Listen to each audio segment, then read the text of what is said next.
నరసరావుపేట సాయి సాధన chits ఎదురు బాధితుల ఆందోళన. తమకు న్యాయం చేయాలని కార్యాలయం ఎదుట రోడ్డుపై ఆందోళన చేపట్టిన బాధితులు. అనంతరం పోలీసులతో వాగ్వివాదం దిగిన బాధితులు.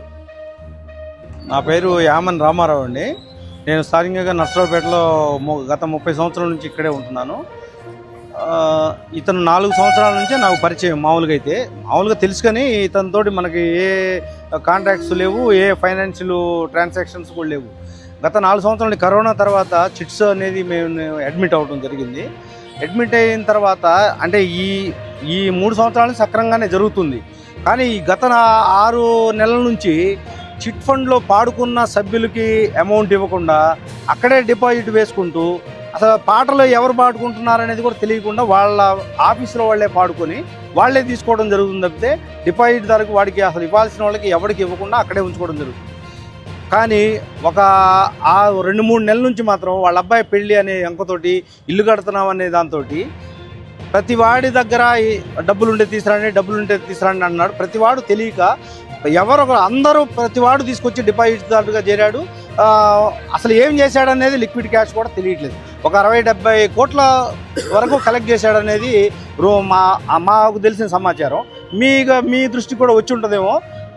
కానీ ఇతను ఒక ప్రీ ప్లాన్డ్గా ఆ నూకావరపు రమేష్ అనే వాళ్ళ అల్లుడు వాళ్ళ అమ్మాయిని విదేశాలకు పంపించి మొన్న ఈ మధ్య మాల్దీవులకి వెళ్ళి వచ్చారు, ప్లస్ దుబాయ్ వెళ్ళి వచ్చారు, లేదా మలేషియా ఇట్లాంటి అంటే అమెరికా లాంటి దేశాలకు రేపు మొన్న పెట్టుకుంటే వీసా రిజెక్ట్ చేయడం జరిగింది. ఎందుకంటే ఇక్కడున్న ఫార్మర్స్ పిల్లలు అక్కడ సెటిల్ అయిన వాళ్ళని వాళ్ళ ద్వారా కాంటాక్ట్ చేసి ఎవరో ఒకరు పిల్లల్ని ఫ్రెండ్స్ ద్వారా అక్కడ నుంచి ఫండ్స్ని ఇక్కడ తీసుకొచ్చే ఏర్పాట్లు చేసుకుంటా 100 crores మాది టర్న్ ఓవర్ ఉంది చిట్ ఫండ్, మా నాన్నతోటి మీరు మంచిగా కాంట్రాక్ట్లో ఉంటే బాగుంటుంది బిజినెస్ అనే దాంతో వాళ్ళు ప్రమోట్ చేయడం జరిగింది అందరినీ.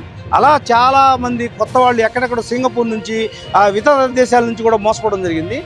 అసలు ఈ డబ్బులు ఎక్కడ ఉన్నాయి అనేది కొంచెం కూలంకషంగా ఆలోచించి పోలీసు వారి దృష్టికి తీసుకెళ్ళాం.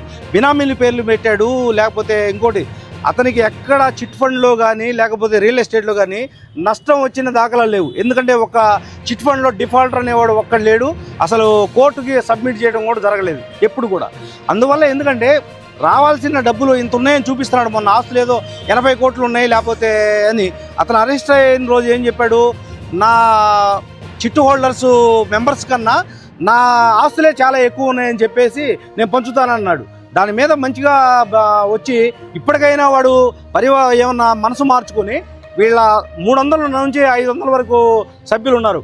వాళ్ళ తరఫున మేము అంటే మా డబ్బులు ఉన్నాయి, కానీ వాళ్ళ తరఫున కానీ మా అందరూ తరఫున సమన్వయం చేయవలసిందిగా పోలీసు వారికి కోరుకుంటూ ఇది ప్రభుత్వం దృష్టికి తీసుకెళ్ళాం. నిన్న అరవింద్ బాబు గారి దగ్గరికి వెళ్తే ఆయన్ని హాస్పిటల్కి వెళ్తే డైరెక్ట్గా మేము బాధితుల తరఫునే ఉంటాం తప్పితే మేమెవడో వాడు ఆర్థిక నేరస్తులు తరఫున ఉండమని మాకు అష్యూరెన్స్ ఇచ్చారు. రేపు కృష్ణదేవరాయలు గారిని కలిసి ఎంపీ గారి ద్వారా కూడా అష్యూరెన్స్ తీసుకొని ఇది హైకమాండ్కి లోకేష్కి దృష్టికి కూడా తీసుకెళ్లే ఏర్పాట్లు మేము ఉన్నాం. డిఎస్పీ గారికి నిన్న అదే చెప్పారు. వాడికి విదేశాలకు వెళ్లకుండా లుకౌట్ నోటీస్ కూడా మేము జారీ చేసామన్నారు. దాని మీద ఉంచి ఇంకేమన్నా ఉన్నా కూడా వాడి మీద వాళ్ళ అమ్మాయి, వాళ్ళ అబ్బాయి, వాళ్ళ భార్య, వాళ్ళ అత్తమామలు అందరిని తీసుకొస్తే ఇది ఎందుకంటే పరిష్కారం చేసుకునే ఇప్పటికైనా మించిపోయింది లేదు. వాళ్ళ ఈ 400 మంది పరిస్థితి ఏందో చూస్తే వాడికి అర్థం అవ్వాలి. ఇవాళ వాడిని మేము స్టేషన్ తీసుకొచ్చినప్పుడు, కోర్టుకు తీసుకొచ్చినప్పుడు చూసాం. ఎందుకు అంత సిగ్గుగా తల ఉంచుకొని పోవాల్సిన అవసరం లేదు. వాడు నా దగ్గర ఇది ఉన్నదని బేషరతుగా అప్పచెప్పి అయ్యా ఇది నా దగ్గర ఉంది తీసుకుంటే పావలా కాదు ₹10 కాదు ఎంత వస్తే అంత తీసుకోవడానికి వీళ్ళందరూ ఉన్నారు సిద్ధంగా. అది చేయవలసిందిగా కోరుతూ మీరు మా అందరూ సహకరిస్తున్నందుకు ప్రింట్ మీడియా కానీ లేకపోతే ప్రెస్ మీడియా కానీ మాకు అందరూ బాగా సహకరిస్తున్నారు. రావు గారి దగ్గర మేము అంత అమౌంట్గా మేము పెట్టాము బాబు. పొలం అమ్మి అమ్మాయి ఆపరేషన్ కోసం 30 లక్షలు పెట్టాము బాబు. మీరు న్యాయం చేసి ఇది చేయాలి బాబు. ఎలాగైనా అమ్మాయి ఆపరేషన్ గురించి మీ అమౌంట్ ఎక్కువ అయిద్దని కొంచెం పెట్టాము. మీరు ఎలాగైనా న్యాయం చేయాలి. పుల్లారావు గారినే కాకుండా వాళ్ళ కుటుంబ సభ్యులను కూడా రిమాండ్లోకి తీసుకొని వాళ్ళ బినామీలను కూడా విచారించి ఆస్తులు మొత్తం బయటకు తీసుకొచ్చి అందరికీ సమన్యాయం జరిగేలా చూడాలని మా విన్నపం. దీనికి అందరూ మనం రాజకీయ నాయకులు కానీ పోలీస్ డిపార్ట్మెంట్ వారు కానీ సహకరించాలి, మీడియా వారు కానీ. గత 10-15 రోజులుగా నరసరావుపేటలో సెన్సేషనల్గా ఉన్నటువంటి సాయి సాధన చిట్ ఫండ్స్ వ్యవహారం అందరికీ తెలిసిందే. మరి చాలా చిన్నవాళ్ళు పెద్దవాళ్ళు అందరికీ కూడా దీంట్లో బాధితులుగా ఉన్నారు. మరి సుమారు 500 నుంచి 600 మంది కూడా దీంట్లో బాధితున్నట్టు తెలియజేస్తూ ఉన్నారు. నిన్న మీటింగ్ పెట్టినప్పుడు కూడా చాలా చిన్నవాళ్ళు పాపం ఏంటంటే వాళ్ళు చిన్న స్థలాలు అమ్ముకొని ఇతని దగ్గర జమ చేసి వాళ్ళు హోటల్లో కప్పులు కడుక్కుంటూ ఉన్నారు. అటువంటి వాళ్ళు అదేవిధంగా రిటైర్ అయిన వాళ్ళు చాలా చిన్న ఉద్యోగం రిటైర్ అయిన వాళ్ళు కూడా అతని దగ్గర ఏంటంటే డబ్బులు డిపాజిట్ చేయడం జరిగింది. ఇటువంటి క్వశ్చన్స్ చాలామంది వచ్చారు పాపం. వీళ్ళందరికీ కూడా న్యాయం చేయాలనే ఉద్దేశంతో మేము ముందుకు రావడం జరిగింది. మరి ఆల్రెడీ పోలీస్ వారిని కలవడం జరిగింది, డిఎస్పీ గారిని కలవడం జరిగింది. వారు కూడా న్యాయం చేస్తామని చెప్పి తెలియజేశారు. ఎమ్మెల్యే గారిని కలవడం జరిగింది. ఎమ్మెల్యే గారు కూడా నష్టపోయిన వారి తరఫున తప్పకుండా నిలబడి మేము సహాయం చేస్తామని చెప్పేసి తెలియజేయడం జరిగింది. ఈ యొక్క కార్యక్రమం ద్వారా ప్రజలందరూ ఎవరైతే బాధితులుగా ఉన్నారో వాళ్ళందరినీ కూడా ఒక తోట సమకూర్చి, ఎందుకంటే ఒక ఆర్గనైజేషన్ లేకుండా ఇవన్నీ జరగడం కష్టం అవుతుంది. సో అందువల్ల వీళ్ళందరినీ ఒక తోట చేర్చి తద్వారా న్యాయం జరిపించాలని చెప్పేసి కోరికతో ఈ అందరూ కూడా ముందుకు వచ్చి ఉన్నారు. మరి ప్రెస్ వారు పర్టికులర్గా మొట్టమొదటి నుంచి కూడా చాలా సమన్వయంతో చాలా సపోర్ట్ చేస్తున్నారు. ముందు వారికి ధన్యవాదాలు తెలియజేస్తూ ఉన్నాము. ఇటువంటి కార్యక్రమం జరిగినప్పుడు అంటే రెండోసారి ఇటువంటి జరగకూడదు. ఎందుకంటే చిన్న వాళ్ళు కూడా వారు ఏంటంటే ఏదో వడ్డీ కాసిపడి కూడా కాదు, ఈ రోజున్న పరిస్థితుల్లో కుటుంబం గడవడం కష్టంగా ఉన్న పరిస్థితుల్లో ఏదో 5 లక్షలు 10 లక్షలు అతని దగ్గర ఉంటే 25-30 సంవత్సరాల నుంచి చాలా బ్రహ్మాండంగా బిజినెస్ చేస్తూ అందరికీ అనుకూలంగా ఉన్న ఉద్దేశంతో నమ్మి జనం డబ్బులు పెట్టడం జరిగింది. మరి గత 2-3 నెలలుగా కానీ పరిస్థితి చూస్తూ ఉంటే దానికి భిన్నంగా ఉంది. అతనేంటి ఒక ప్లాన్డ్గా ఒక పద్ధతి ప్రకారం చేశాడని అనిపిస్తూ ఉంది. మరి మితిమీరిన ఖర్చులు, మితిమీరిన ఇల్లు కన్స్ట్రక్షన్స్, ఇటువంటి వాటిల్లో డబ్బు పెట్టి అదేవిధంగా విచ్చలడే ఖర్చు పెట్టి ఆ తరువాత మరి చిన్న ఇన్సిడెంట్స్ జరగటం వల్ల అతను ఇక్కడి నుంచి వెళ్ళిపోవడం జరిగింది.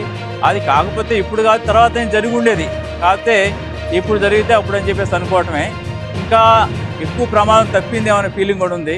కాబట్టి ఏంటంటే మీ అందరు కూడా ప్రజాప్రతినిధులు మరి ఈ యొక్క దీన్ని బాధ్యతగా తీసుకొని అందరికీ న్యాయం చేయాలి. ఎందుకంటే ఒక్కళ్ళు ఇద్దరు నష్టపోయి దాన్ని ఎవరు పట్టించుకొని ఎవరు బాధపడరు. కానీ సుమారు 600 కుటుంబాలు బాధను పడ్డాయంటే, ఎందుకంటే 600 అంటే ఏంటి, సుమారు డిపాజిట్స్ ఇచ్చిన వాళ్ళు 150 మంది దాకా ఉన్నారు. ఒక 400 చిల్లర చిట్ హోల్డర్స్ ఉన్నారు. ఇదంతా లెక్కే సుమారు 600 పైన లిస్ట్ వస్తూ ఉంది. మరి వీళ్ళందరికీ ఏంటంటే న్యాయం చేయాల్సిన బాధ్యత సమాజం పైన ఉంది, మరి పోలీసు వారి పైన ఉంది, దానిపైన ఉన్నటువంటి రాజకీయ నాయకుల పైన కూడా చెప్పేసి కూడా తెలియజేస్తూ ఉన్నాం. మరి దీన్ని ఇంకా ఉధృతం చేసేసి ఆ తర్వాత ఎంపీ గారితో కూడా ఎల్లుండి ఎంపీ గారు వస్తారని చెప్పి తెలియజేశారు. ఎంపీ గారికి కూడా తెలియజేసి అక్కడి నుంచి లోకేష్ గారికి, పవన్ కళ్యాణ్ గారికి, ఆ తర్వాత చంద్రబాబు నాయుడు గారికి కూడా తీసుకెళ్ళి వీళ్ళందరికీ న్యాయం చేయాలని చెప్పేసి మేము బలంగా కోరుతా ఉన్నాము. మీడియా వారికి మరొకసారి ధన్యవాదాలు తెలియజేస్తూ మాకు సహకరించిన ధన్యవాదాలు తెలుస్తున్నాం. నా పేరు మీరాబి అండి. మేము 5 లక్షలు పెట్టామండి. హెల్త్ గురించి గోల్డ్ పెట్టామండి. ఇప్పుడు మన ఆపరేషన్ కూడా ఉందండి, అది న్యాయం చేయాలండి. మా అన్నయ్య వాళ్ళు 70 లక్షలు అండి.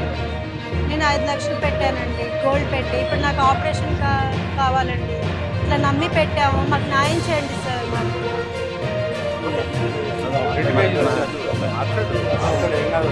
నా పేరు అయినవోలు రాధాకృష్ణమూర్తి.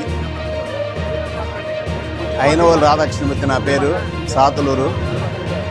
సాయి సాధన చిట్ ఫండ్స్ ఈ స్కామ్ దాదాపు ఒక 10-15 రోజుల నుంచి కూడా నరసరావుపేటే కాదు, స్టేట్ లెవెల్లో సంచలనమైన వార్త ఇది. మరి సాయి సాధన చిట్ ఫండ్స్లో లాస్ వచ్చే బిజినెస్ అయితే కాదు. ఎవరు పాట పడుకున్నా కూడా 3 షూరిటీస్ తీసుకుంటారు. అట్లానే రియల్ ఎస్టేట్లో కూడా 100కి 1000% లాస్ రాదు. మేము కూడా చేసే బిజినెస్ అదే. మరి ఈరోజు అక్కడ లోన్స్, హ్యాండ్ లోన్స్ తీసుకొని వాళ్ళకి డైవర్షన్ ఫండ్స్ వేసి పక్క పేర్లతో బినామీ పేరుతో పొలాలు పెట్టి ఫరం పేరుతో కొంటున్నామని చెప్పి జనాన్ని మోసం చేసి దారుణంగా జనాన్ని మోసం చేశారు. ఈ రకంగా నరసరావుపేటలోనే ఎక్కువగా జరుగుతున్నాయి. ఇది ఇలానే పోతే మంచి వాళ్ళకు కూడా డబ్బులు పుట్టే రోజులు ఉండవు.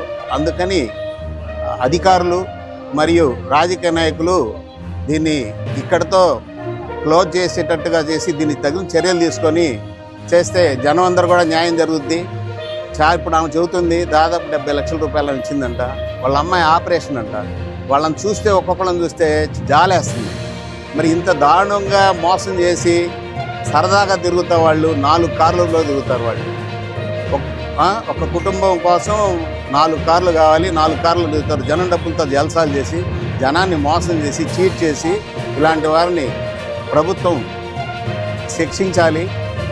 రేపు 12వ తారీఖు లోకేష్ గారిని అపాయింట్మెంట్ అడుగుతున్నాము. ఎమ్మెల్యే గారు ప్రోద్బలంతో ఎమ్మెల్యే గారు కూడా భరోసా ఇచ్చారు. డిఎస్పీ గారు కూడా ఈ కేసుని ఇన్వెస్టిగేషన్ చేస్తాము, వాళ్ళ ఫ్యామిలీ మెంబర్స్ కూడా తీసుకొస్తామన్నారు. చెప్పిన విధంగా సహకరించి బాధితులందరికీ కూడా న్యాయం చేయాలని కోరుకుంటున్నాము. మీడియా వారు కూడా బాగా సహకరిస్తున్నారు.